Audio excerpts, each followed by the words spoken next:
말씀은 어제와 마찬가지로 계속 이어지는 말씀입니다. 그라사 지방에 귀신 들린 한 사람의 그 이야기가 오늘도 본문의 이야기의 중심에 서 있습니다. 우리는 여기서 참으로 메시아의 은혜로운 권세도 볼 수 있지만 귀신들의 그 실체도 오늘 이 속에서 또 들여다보게 만듭니다. 그래서 우리는 끊임없는 이 귀신의 실체들과 싸워야 되는 그러한 영적인 군사임을 잊지 말아야 하겠습니다. 그래서 이 땅에 우리가 살아감에 있어서 혈과 육의 싸움이 아니다. 성경의 이야기는 분명히 선포하고 있습니다. 혈과 육의 싸움이 아니다. 이 땅에 공중 권세 잡으려고 몸부림치고 아우성 우는 사자처럼 우리를 노리고 접근하고 있는 바로 이 악한 영들과의 싸움인 것을 분명히 성경은 이야기하고 있습니다. 오늘 되어진 모든 세상의 이 싸움은 그 속에서 뒤에서 배후에 조종하고 있는 세력들이 있다는 것입니다. 그들이 바로 귀신들의 실체입니다.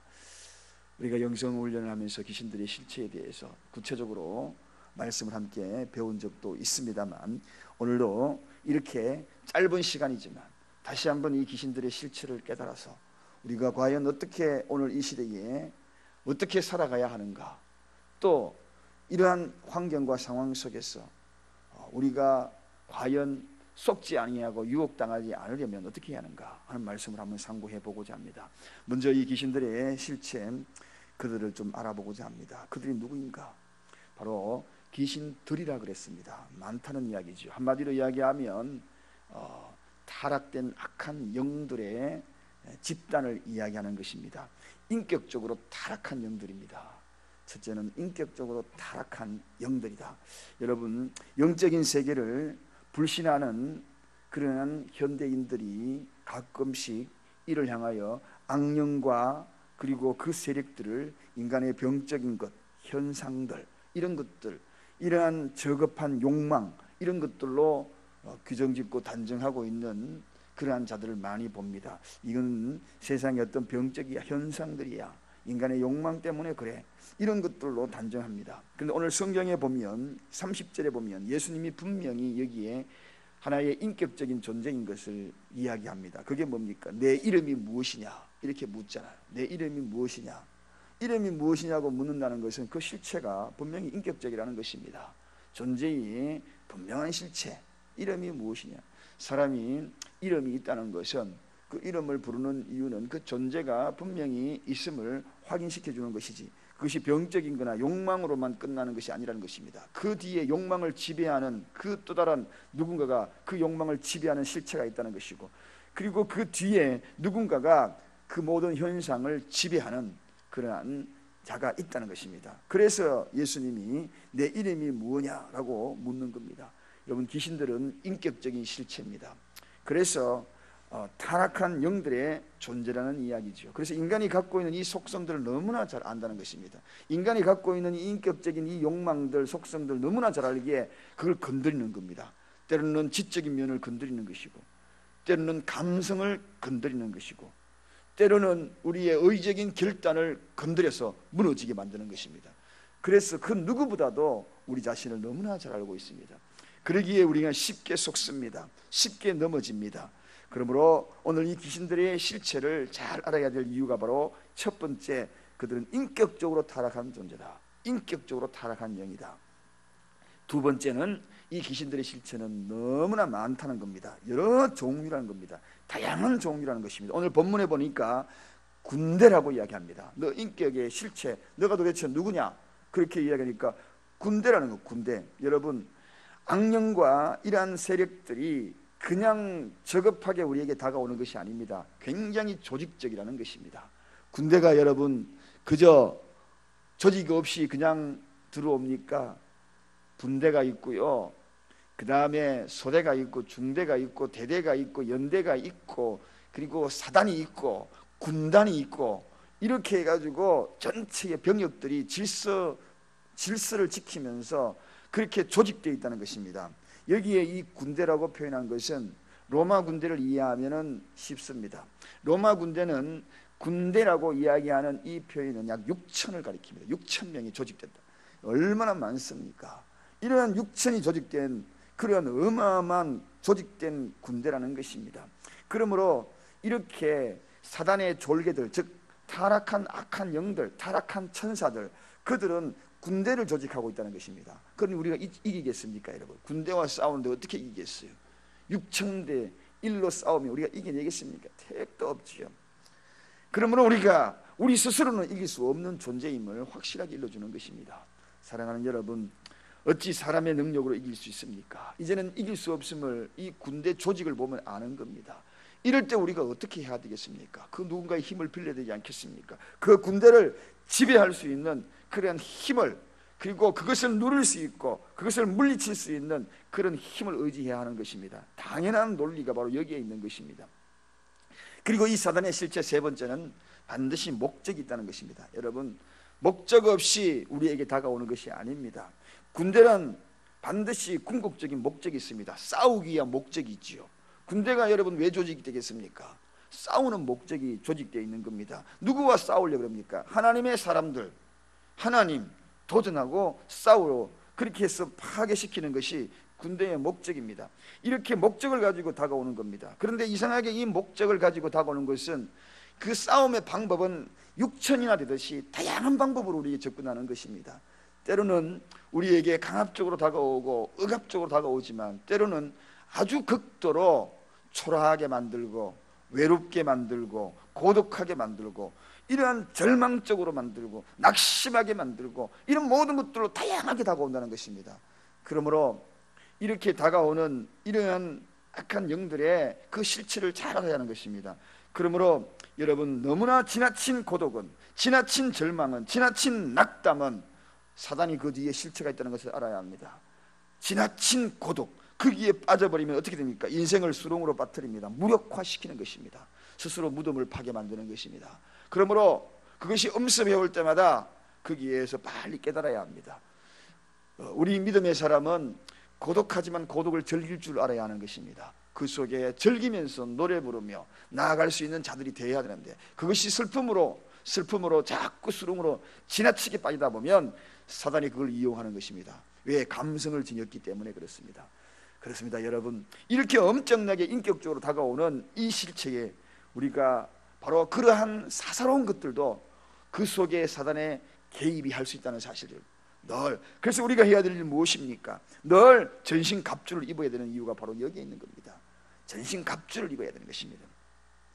주님은 이러한 사단의 실체도 결과적으로는 예수 그리스도의 권세 아래에 있다는 사실을 꼭 알고 말씀의 전신갑주, 의의 흉배를 붙이고 그리고 성령의 검을 가지고 끊임없는 그러한 사단의 실체를 알고 깨닫고 나아가야 할 것이라는 것입니다. 특별히 여러분, 이 사단은 두 번째는 큰 욕망을 가지고 있다는 사실을 알아야 합니다. 이 사단의 욕망은 아주 무섭습니다. 이 욕망의 특징은 파괴적이에요. 오늘날 이 시대에 많은 파괴적인 요소들이 다 어디서 오는가? 이 다 사단의 욕망입니다. 그리스도의 사람들은 항시 갖고 있는 것은 파괴적인 요소들이 우리 속에 머무르지 못하게 해야 합니다. 사단은 파괴적이에요. 그리스도의 인들이 가져야 될 사상과 철학은 품음입니다. 안아주는 것입니다. 탕자가 아버지께로 돌아왔을 때에 그 아버지가 돌아온 탕자를 꼭 안아줬잖아요. 그때의 그 안아줌이 손이 오른손과 왼손의 모양이 다르다고 그랬습니다. 렘브란트 그 화가의 그 그림 속에 오른손은 아버지 부성애를 나타내는 그러한 손이었고 왼손은 모성애를 나타내는 그러한 손이었다라고 말씀을 드렸습니다. 이상하리만큼 그 화가가 왜 그렇게 모성애, 부성애의 그러한 모습으로 다르게 손을 그렸겠습니까? 다른 것이 아니지요. 꼭 안아줘라. 아버지 같은 마음으로 안아주고 어머니 같은 마음으로 꼭 안아주라고. 그것이 바로 크리스천의 모습이 되어야 되는 것이고 주님의 마음입니다. 그러나 사단은 그러한 욕망이 아닙니다. 끊임없이 생명 파괴입니다. 여러분, 끊임없이 생명 파괴하여서 갈라쓰게 만드는 것입니다. 하나님과 인간 사이에 갈라쓰게 만들고 사람과 사람 사이에 끊임없이 갈라쓰게 만드는 그 실체가 바로 사단의 실체입니다. 사랑하는 여러분, 갈라쓰면 안 됩니다. 하나가 되어야 합니다. 사단의 욕망에 무너지면 아니 됩니다. 끊임없이 깨어나야 됩니다. 때로는 부성애로 깨어나야 되고 때로는 모성애로 깨어나야 되고, 그렇게 해서 가는 것이, 그것이 바로 주님이 원하시는 길이라는 것입니다. 또 하나, 사단의 욕망 가운데에 갈라쓰게 하는 욕망뿐만 아니라 그게는 복음을 회방하고자 하는 강한 의지가 들어 있습니다. 여러분, 오늘 여기 보면 이 귀신들이 어디에 가고자 하느냐 하니까 돼지떼에 들어가고자 싶다, 이렇게 이야기하는 것을 이야기합니다. 왜 돼지떼겠느냐? 다른 것은 많은데 왜 돼지떼에 들어가고 싶다고 이야기했겠습니까? 복음을 방해하기 위해서 그렇습니다. 여러분, 이 그라사인에 있는 많은 사람들이 지금 이 돼지떼 주인이 있습니다. 돼지떼를 치는 자들이 오늘 여기에 본문에 보면 있잖아요. 지킨 자 있다는 것입니다. 그런데 그 돼지떼들에게 이 귀신들이 들어가가지고 바다에 들어가가지고 몰살하니 그 결과가 어떻게 되겠습니까? 재산적인 손해를 입힌 것이죠. 재산에 손해를 입히게 되면 결과적으로 나타나는 의구심이 뭡니까? 왜 내 재산을 손해를 입혔냐고 이렇게 따지게 될 게 아닙니까? 그렇습니다. 바로 복음을 방해하는 거죠. 때로는 물질적인 손실을 입으면서 그 손실을 통하여 복음을 방해합니다. 여기에 속지 말기를 바랍니다. 여러분이 때로는 물질의 손실을 입을 수 있습니다. 재산이 파탄 날 수도 있어요. 돼지떼처럼 그래가 물속으로 막 빠져들어갑니다. 그때에 하나님이 살아있는가? 내 왜 재산이 다 무너지는가? 그렇게 해서 복음을 방해한다는 것입니다. 하나님과의 관계를 갈라놓고자 하는 것이 그게 있는 것입니다. 여러분, 재산이 손실이 나다고 수장되더라도 거기에 유혹되거나 거기에 넘어지지 않기를 원합니다. 그것으로 인하여서 하나님을 떠나게 만들거든요. 오늘날 많은 사람들을 지켜봅니다. 사업하다가 망해가지고 하나님 곁을 떠나버리는 자들 많습니다. 그렇게 되는 것도 오늘 사단이 그 속에 다 보면요, 모든 것들이 그 속에 다, 그 속에는 계략이 있는 것입니다. 때로는 여러분 육체를 아프게 하고 상하게 하여서 하나님을 원망하게 만들 수 있습니다. 여러분, 그것을 통하여서 오히려 하나님과 갈라놓게 하려고 하는 그러한 사단에 유혹된 것도 있다는 것입니다. 거기에 쏘면 안 된다는 것입니다. 여러분, 우리가 지켜야 될 것이 무엇인가? 하나님이 우리를 들여다보면서 우리와 함께 하고자 하는 이 모든 세상에 오직 이 복음에 대한 오해와 편견과 혐오감, 이런 것들로 끊임없이 우리를 무너뜨리려 하는 사실들을 우리는 깨달아야 하는 것입니다. 그러므로 오늘 우리가 정녕 이러한 모든 환경 속에서도 하나님의 아들이라는 사실들, 그리고 그 범위에 벗어날 수 없음을 끊임없이 선포해야 하는 것입니다.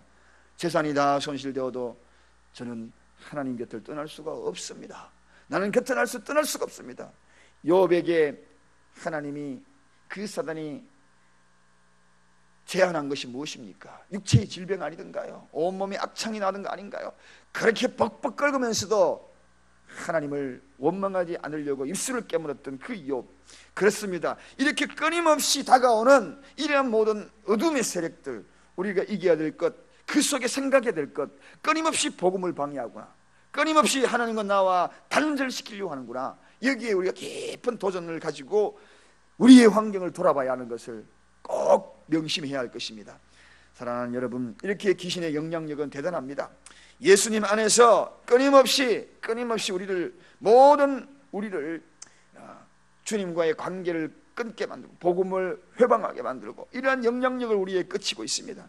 그러나 오늘 본문의 마지막을 쭉 가보면 마지막 때에 반드시 그들이 어떻게 되는 것인가를, 그 실체를 보여줍니다. 돼지떼에 들어가서 어떻게 됩니까? 죄와 함께 수장되어 버리는 것을 보게 되더라는 것입니다. 그렇습니다. 여러분, 죄는 심판날에 반드시 수장되어 버립니다. 반드시 거기에 대해서 심판이 있다는 것입니다. 우리의 모든 죄를 바다에 던질 것이라고 미가서 7장 19절에 소개하고 있거든요. 그 실체를 오늘 신약에 보여주고 있는 겁니다. 구약에서도 그렇게 말씀하신 것을 오늘도 그대로 말씀을 이루는 거예요. 미가 선지자를 통하여서 예언되었던 그 모든 것들, 우리의 모든 죄를 깊은 바다에 오늘 던져버리지 않습니까? 던져버린다. 우리의 삶에 사망의 세력들은 반드시 멸망시킬 것이라는 것을 오늘 또한 보여주고 있는 것입니다. 그리고 언젠가는 주님의 심판대 앞에서 마귀와 불의함으로 욕심을 채우고 그리고 성도를 배척하고 괴롭게 했던 그런 악한 영들이 마지막에는 영원한 불못에 던져질 것을 미리 예고하고 있는 것입니다. 무전갱이에 던져질 것을 예고하고 있는 것입니다. 마태복음 25장 41절로 주님이 예고하셨고, 요한계시록 19장 20절로 그들이 마지막에 어떻게 된다는 것을 오늘 지금 예고편으로 보여준 겁니다. 심판날 그들은 어떻게 될 것인가, 그런 예고편을 미리 보여주신 거예요. 사랑하는 여러분, 귀신의 실체는 이렇습니다. 오늘날 어떤 상황을 경험한다 할지라도 여기에 쏘고는 안 되는 것입니다. 그들은 타락한 영들이에요. 목적이 있습니다. 조직된 군대예요. 여러 다양한 방면으로 우리를 무너뜨리려고 다가올 거예요. 속지 마십시오. 그리고 복음을 회방할 겁니다. 끊임없는 우리의 생명을 파괴하려고, 그것을 하나님과의 관계를 끊으려고 그런 욕망적인 그런 목적을 가지고 우리에게 다가오고 있습니다. 그러나 그들의 세력이 아무리 강하다 할지라도 하나님은 반드시 그들을 심판할 것입니다. 반드시 소장시킬 것입니다. 소멸될 수 있는 무정경의 심판이 그들에게 기다리고 있는 것입니다. 마지막 날 우리는, 저와 여러분은 이 장면을 눈으로 확인할 수 있을 것이라고 성경에는 기록하고 있습니다. 오늘 하루도 이 귀신들의 실체에 속지 말고 혈과 육의 싸움이 아니다, 이는 바로 누구와의 싸움인지 그 실체, 귀신들의 그 실체로 그들과의 싸움이라는 것을 잊지 말고 오늘 나아가는 저와 여러분의 시를 간절히 축원드립니다. 기도하겠습니다. 하나님 아버지, 감사합니다. 내 이름이 무엇이냐, 분명한 인격적인 실체를 가지고 다가오는 이 실체를 오늘도 썩지 말게 하시고 우리의 영의 눈을 열고 귀를 열어서 그들을 대항하고 싸워나갈 때 주여 대장 되셔서 앞장서 주시고 이겨낼 수 있는 힘을 주시고 용기를 주시옵시고 담대함을 주시옵소서.